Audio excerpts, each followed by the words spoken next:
News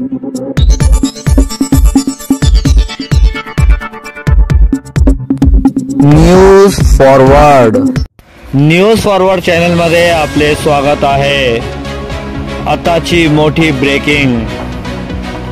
सरकारी कर्मचाऱ्यांना द्यावी लागेल ही परीक्षा, अन्यथा मिळणार नाही पगार।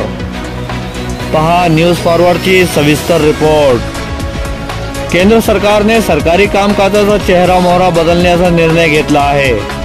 आता समोर आलेल्या माहितीनुसार सरकारी क्षेत्रात नोकरी करणाऱ्या सरकारी कर्मचाऱ्यांना कर्मयोगी परीक्षा उत्तीर्ण करावी लागणार आहे।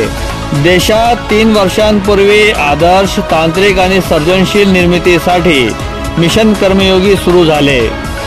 या अभियानांतर्गत शासकीय सेवेत येणाऱ्या सर्व कर्मचारी व अधिकाऱ्यांना परीक्षा उत्तीर्ण होणे बंधनकारक आहे। असे न केल्यास त्यांना त्यांच्या पगारावर पाणी सोडावे लागेल। केंद्रीय मंत्रिमंडळाने 2 सप्टेंबर 2020 रोजी मिशन कर्मयोगी योजनेला मंजुरी दिली होती। कर्मचाऱ्यांच्या नियुक्तीनंतर आणि प्रशिक्षणात सुधारणा करण्यासाठी मिशन कर्मयोगी मानव संसाधन विकास कार्यक्रम सुरू करण्यात येणार होता।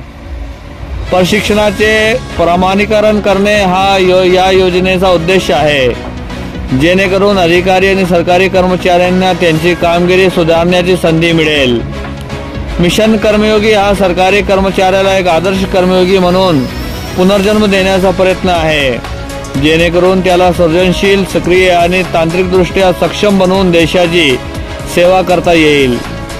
मिशन कर्मयोगी हा सध्याची कार्यसंस्कृती संपुष्टात आणणे, राष्ट्राचे स्वप्न आणि मोदी सरकारची आकांक्षा आणि भविष्यातील उद्दिष्टे साध्य करण्यासाठी एक समान व्यासपीठ सादर करून प्रशिक्षण अभ्यासक्रम उपलब्ध करून देण्याचा प्रयत्न आहे, असे कार्मिक, सार्वजनिक तक्रारी आणि निवृत्ती वेतन मंत्री डॉक्टर जितेंद्र सिंह म्हणाले।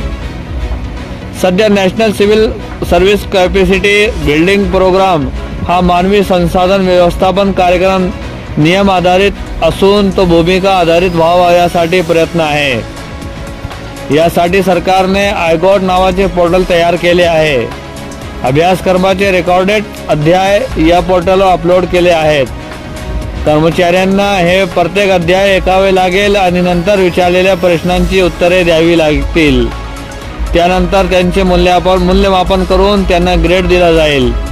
जे उत्तीर्ण होतात त्यांना दुसरी संधी मिळते, जे अनुत्तीर्ण होतात त्यांना दुसरी संधी मिळते आणि जे उत्तीर्ण होतात त्यांना प्रमाणपत्र मिळते। 3 वर्ष पूर्ण झाल्यावर प्रत्येकाने हा अभ्यासक्रम पूर्ण करायला हवा होता।